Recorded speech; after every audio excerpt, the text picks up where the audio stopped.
What's up everybody? Welcome back to the channel. I'm Vick Almighty. For today's episode, we're gonna be taking care of the shoe of the year, the 2025 Undefeated Air Jordan 4s. In today's episode, I'm gonna show you guys the best and proper way to clean up the sneaker. If you're not careful, you can easily ruin the sneaker because of the materials on the uppers. So let's get to work. Now, as you can see, this shoe all around is extremely beat. I doubt at home your pair is looking like this. In case they do end up looking like this, our Reshoevn8r signature kit can bring these back to life. The thing is, you gotta be very careful with the materials on the shoe, especially the green nubuck upper. If you're not careful and you oversaturate it, you can easily pull the color out or change the texture. I'm gonna focus only on the right shoe for before and after purposes. Let's put the shoe to the side. Next, I'm gonna take out the shoelace and insole to clean those up separately. Now this right here, next to the Brick by Bricks, are the shoes of the year. I didn't get the Brick by Bricks. I didn't get these online either. I'm gonna have to pay resale for them, unfortunately. But this right here, you guys, is the shoe. The reason why it's so special is because this is the first shoe that Jordan Brand collaborated with the Sneaker Boutique back in 2005, setting the stage for future collaborations that we have today, like Munir and Union, and so on, so on. Cool insole, Undefeated stamp on the bottom. Plain black laces. The shoelace and the insole is gonna get cleaned up separately. Now, before you start cleaning up the shoe with water and solution, the very first thing you wanna do with any cleaning is prep work. That means you wanna grab the soft bristle brush and brush off all the surface dust and debris. It's gonna make the cleaning so much easier.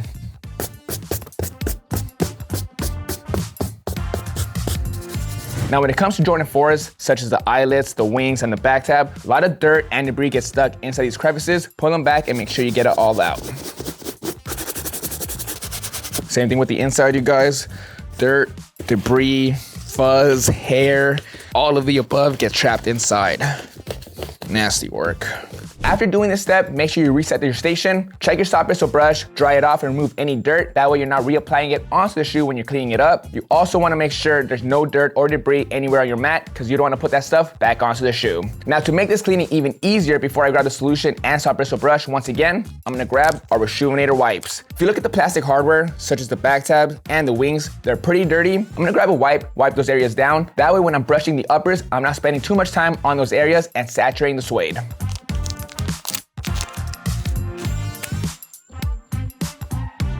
When it comes to these cleaning, you guys, it's all about taking your time. What I'm wondering though is how many pairs of this shoe they did release for the 2025 release. I know for a fact for the original release in 2005, they only released about 52 pairs. That's basically nothing. The 2017 release is similar to that, very limited numbers. I believe they were under 100 as well. The 2025 release was more of a GR. There's a lot of pairs out there, but still they can't be that many. I really am curious on how many pairs they released. For the most part, it seems like a limited GR. They had a big release in California, in Paris, the release online at Undefeated. You also had the sneakers release. That's a lot of releases so far. If they restocked this shoe, that means they made a ton of these sneakers and the value of these shouldn't be that high. Let me know your guess down below on how many pairs they made of the 2025 release.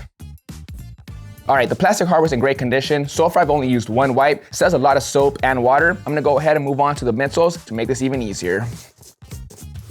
Doesn't have to be perfect, you guys. The medium bristle brush or the soft bristle brush is gonna take care of the rest. I'm just trying to make the actual cleaning a lot easier by removing as much of the dirt as possible. Might as well take care of some of the black rubber outsole. Again, this is only gonna help out by removing as much dirt as possible. That way with the brush, I'm not pushing it back into the suede. Again, I'm still on the first one. It just shows you how good our wipes are. Tons of solution in them. I took care of the plastic, most of the midsole. Now I'm onto the black rubber. I will say the prep work is out of the way. Now let's get on to the actual cleaning. Let's grab our shoe tree. This is gonna help with a couple different things. It's gonna help reshape the toe box. For the most part, it's not in bad condition, but it's definitely gonna help. It's also gonna reshape the overall sneaker, and it's gonna allow me to apply pressure on the toe box as I clean. Now, for the most part, this cleaning is gonna be pretty simple. We're gonna be using our soft, medium, and stiff to do this cleaning correctly. We also have our 4-ounce bottle of solution. Let's squirt 2 squirts inside our bowl of water. This is where the magic's gonna happen. Now, for the most part, with every cleaning, I always start with the soft bristle brush and take care of the uppers. Now, with most difficult shoes that contain delicate materials, I always like to start with the soles and work my way to the top. Now, the reason why I'm taking care of the soles first, sometimes a dirty water and solution drips onto the uppers, and then I have to go back and re-clean the uppers. With this one, when I clean up the suede, I don't wanna oversaturate it. I only wanna give it one quick pass over. If I get the uppers dirty again, that means I'm gonna have to clean up the shoe twice and potentially ruin the suede or lose color. So I'm gonna start with the soles using the stiff bristle brush.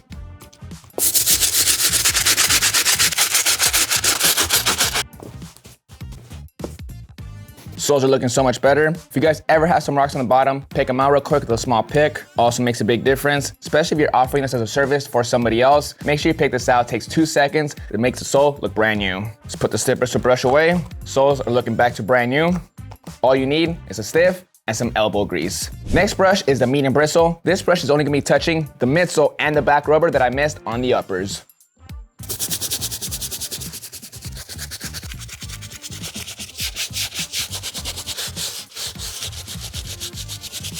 Midsole's good to go. In order not to move the dirt onto the uppers, I'm gonna grab our microfiber towel and give it a good dry. This comes with our signature kit.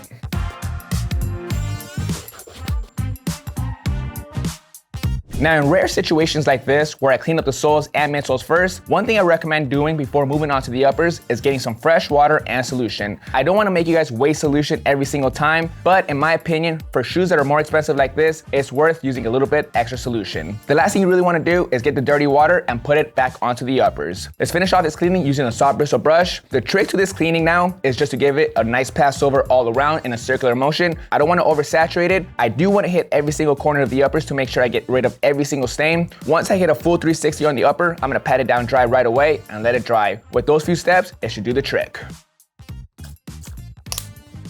All right, fresh water and solution is on my brush. A good trick is to get as much of it off as possible so you're not saturating the suede.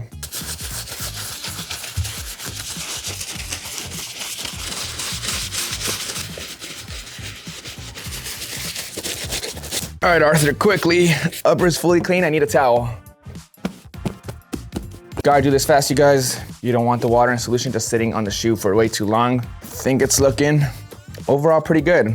The real test is to see how they dry. Since the shoe is not that saturated, it's not gonna take too long for it to dry. And there's 2 things you can do. You can put this next to a fan and let it dry, or put it outside next to the sun. If you put it outside, keep an eye on it. Anybody will love to come up on an undefeated Jordan 4, or if you're in Arizona and it's really hot like it is right now, they can separate. Keep that in mind. Now, one of my biggest pet peeves when it comes to used sneakers is the insoles. Akil wore these for a few weeks there. There's a ton of hair all over the fibers of the insole. The thing is, Akil doesn't have a single hair on his head. So I'm just really curious, where did this all come from? It might be from his good boy King, I'm not exactly sure. Either way, I'm tasked with cleaning this up. Let's take care of it. For this, I like to use a stiffer bristle brush. I'm gonna go in, brush it all out before I give it a good deep clean with the medium bristle brush.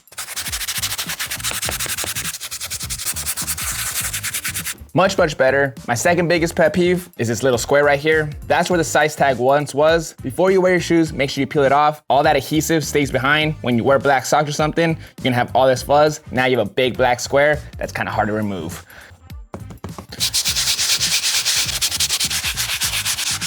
Now, one of my favorite things about this release is the gray box that it came in. It pays homage to the mid-2000s era when they were releasing those boxes. Another cool detail about it is the 20th anniversary stamp on the box.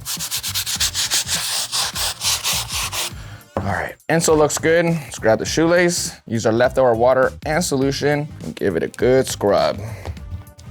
Luckily, the shoelaces are black, so not too much effort is needed. All right, good to go with these 2 pieces. Since the insole and the shoelace are not delicate at all, these will be going in the washing machine. On the Undefeateds, I would never put them in the wash. However, if they were just covered in crap or all kinds of stuff, I would probably do so. But in this case, the shoe is still in great condition. No need for all that. Laundry bag. If you guys didn't know, I hired an assistant and his name's Arthur. Anytime I need like lunch, a laundry bag, a scratch on my back, Arthur takes care of it. To the washer. Steve is pressing me on getting this cleaning done. What he doesn't understand, good quality work takes time. For this, all you need is a regular cycle with cold water. And to make the magic happen, our Reshoevn8r sheets is gonna complete the job. All we need is 1 piece. Quick little.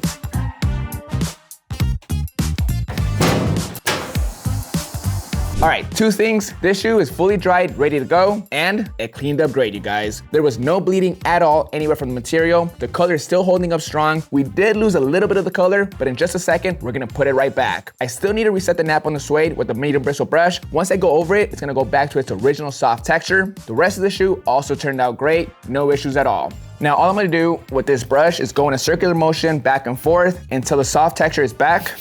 The good thing about this brush is you can hit the entire shoe, it's not gonna damage anything.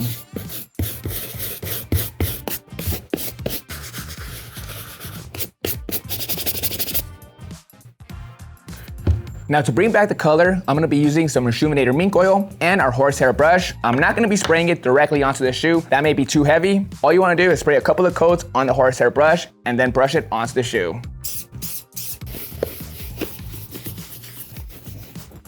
For this step, it's better to go light and apply more as you go. The last thing you wanna do is just cake on a bunch of mink oil onto the shoe. That'll ruin it. Sometimes if you apply too much, it turns into a different texture. Light coats is all you need.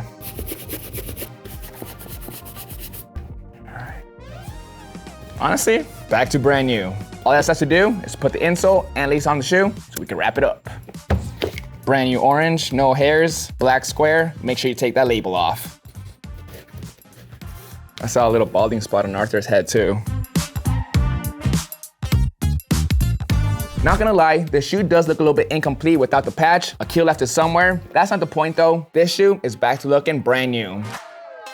This is also the first time that I've cleaned up the Undefeated 4 from 2025, so it gives me peace of mind to know that the material can go back to its original state. There really wasn't any bleeding. The soft texture comes right back after you hit it with the medium bristle brush. The mink oil restores the color. This is one of those shoes that you should have no issues at all at home to clean up. The thing you gotta make sure you do is the prep work. Remove all that dust, debris, grime, whatever's sitting on top of the shoe. Kick it off before you start hitting it with our Reshoevn8r solution and soft bristle brush. To bring the shoe back to life, we use our signature kit that you can find at Reshoevn8r.com. This is Vick Almighty. I'll catch you guys next time. See you guys.